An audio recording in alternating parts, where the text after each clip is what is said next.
Je to jenom tvůj život. Slogan mezinárodních cen vévody z Edinburghu ty založil už v roce 1955 britský princ Filip a cílem je podporovat rozvoj mladých lidí. A právě dnes se budou předávat certifikáty takzvané zlaté úrovně a více už řekne Gabriela Drastichová, ředitelka České kanceláře, a máme tu i dva laureáty této ceny, Magdalénu Rettichovou a Ondřeje Tomana. Vítejte, dobré ráno. Dobré ráno. Paní ředitelko, možná na úvod, kdo nikdy neslyšel o cenách vévody z Edinburghu, v rychlosti jenom připomeňme, co to je za projekt. Mezinárodní cena vévody z Edinburghu, nebo taky zkráceně program DOFE, je program neformálního vzdělávání. Důležité říct, že to je seberozvojový program, do kterého se můžou zapojit mladí lidé ve věku 13 až 24 let. Tak tady vidíte zástupce laureáty ceny mezinárodní ceny vévody z Edinburghu. Je to program, který vzniknul ve Velké Británii, do České republiky přišel před 30 lety. Právě před 30 lety, no, to slavíme výročí.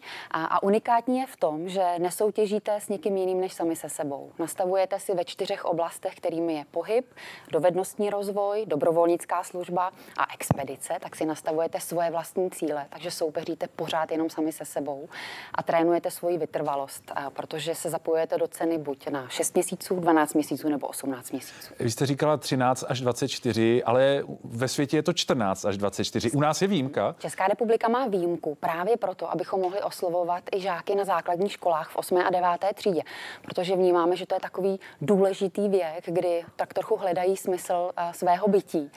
Možná taky dělají to velké rozhodnutí, kam na střední školu. A právě program DOFE může nabídnout poznat, kde je jim dobře, co umí a právě udělat to správné rozhodnutí, kam se sebou dál. Vy jste to představila tak rámcově, pojďme si to ukázat na konkrétních případech, třeba právě Magdalény. Jak to bylo u vás? Kdy jste se o cenách nebo o tom projektu DOFE dozvěděla a jak jste se přesně zapojila? Tak, já jsem se o DOFE dozvěděla přímo na mé střední škole, která právě provozuje místní centrum, a když mi projekt byl ve škole představen, tak mě to velice zaujalo a byla jsem hned rozhodnutá, že se chci zapojit. No a jakou činnost vlastně jste si vybrala, čemu jste se věnovala? Tak, já jsem se rozhodla pro svůj talent si zvolit nějaké ruční práce, tak jsem se rozhodla, že se naučím plést na jehlicích, tak jsem si upletla šálu. Poté jsem si jako sport vybrala takový trošku ojedinělý, bych řekla, pole dance, kdy jsem se snažila zapojit se znovu do sportu, protože jsem dlouho předtím nemohla najít svou lásku ke sportu a tohle mi přišlo jako skvělá varianta. A jako dobrovolnictví jsem začala doučovat a bylo to skvělé rozhodnutí, protože to ráda dělám i dodnes. Takže ne, že si člověk vybere jednu tu oblast, musí se zapojit ve všech 3. Ano, přesně tak. V každé oblasti si najde svůj cíl, co ho zajímá a věnuje se tomu, co právě chce. Jak to někdo kontroluje, jestli to splňujete nebo ne? Nebo je to čistě jenom na vás? Tak, máme každý vlastního vedoucího, který se o nás stará, pomáhá nám nastavovat naše vlastní cíle a kontroluje nám, jak zapisujeme do speciální aplikace ORB, kde právě všechen ten náš postup si zaznamenáváme v takové podobě deníčku. A když to dotáhnete opravdu daleko, tak potom jste laureátkou té zlatého certifikátu, který dnes dostanete.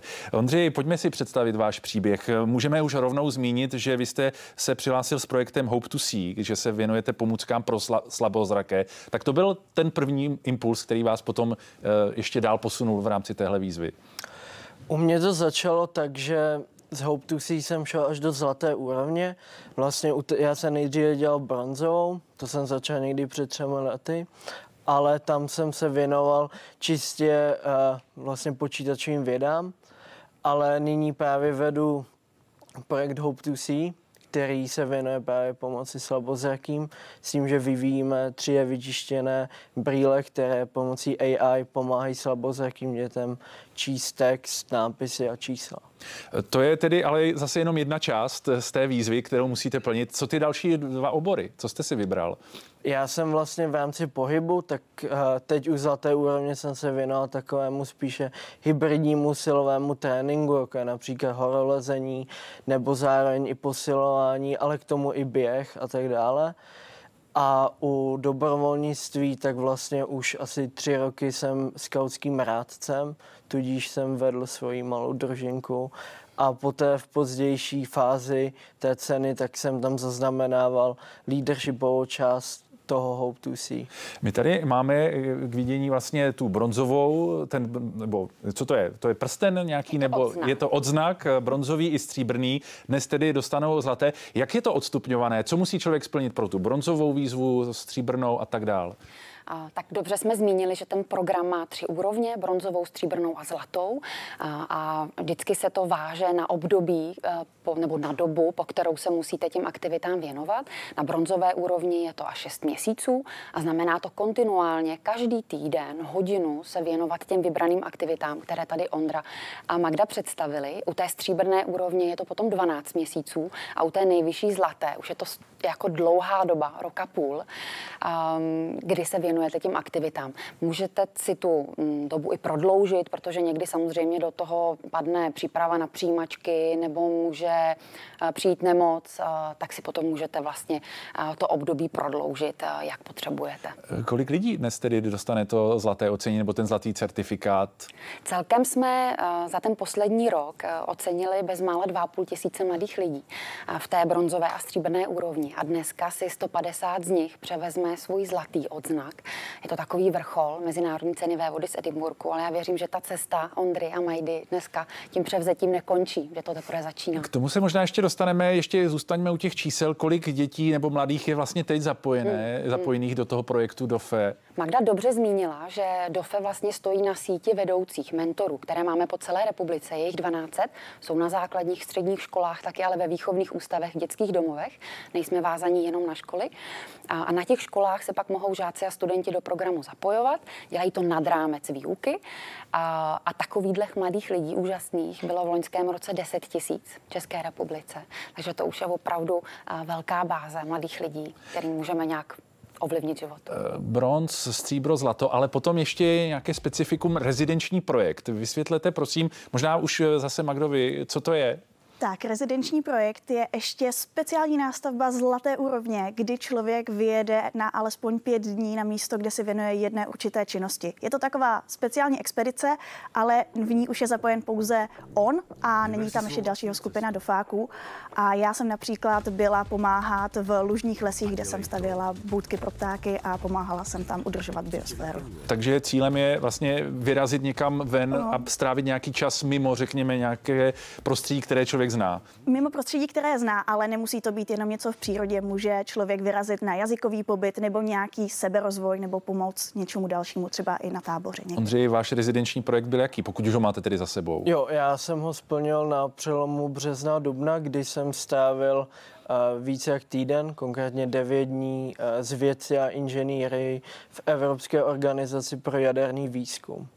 Pojďme si obecně říct, co vám účast v projektu DOFE vlastně dala pro ty, kteří třeba se teď dívají a zvažují, že by se do něj přihlásili, že by to taky zkusili, že by se o to chtěli zajímat. Jaké to má výhody třeba pro vzdělávání nebo pro běžný život? Já si myslím, že celý projekt je hlavně postavený jak na komunitě těch lidí. Já jsem díky DOFE poznal spoustu skvělých a hodných lidí, ale zároveň mi to i dodal nějakou určitou disciplínu, tím, že každý týden si musím zaznamenávat svou aktivitu a zároveň si na začátku vytýčím nějaký cíl, za kterým si celou dobu jdu, tak pomůže to s tou disciplínou. Magdo, vy jste zároveň teď i online ambasadorkou nebo online mentorkou, máte ambasadorskou akademii, tak co to vlastně obnáší? Vy teď pomáháte právě těm, kteří třeba začínají? Tak, já jsem jak online ambasadorkou, což znamená, že se snažím propagovat program, ať už po školách nebo pomoct s různými ceremoniemi nebo dalšími věcmi, které jsou zrovna potřeba, ale také jsem právě online vedoucí, což znamená, že pokud náhodou někdo v okolí nemá své místní centrum, ve kterém by mohl být zapojený, tak já právě můžu mu na online pomoct mu nastavovat ty cíle a kontroluju jeho průběh. Tak paní ředitelko, na závěr, kde najdou lidé všechny informace a jak se třeba mohou zapojit, když vidíme, že to jde i online, že to nemusí být přímo fyzicky v daném městě? Tak všechny informace najdete na webových stránkách Mezinárodní ceny vévody z Edinburghu www.dofe.cz. A pak je také prima, když jsme dneska zaujali nějaké rodiče, aby se zeptali u sebe ve škole, jestli náhodou škola není zapojená do programu DOFE. A pokud nebude, tak i rodiče můžou být ti, kteří vlastně iniciují to, aby se učitelé a celá škola do DOFE zapojili, protože vidíte, že to má smysl. Tak díky moc, že jste dorazili, ať se vám daří ve všech vašich činnostech. Mějte se hezky, nashledanou. Děkujeme za pozvání.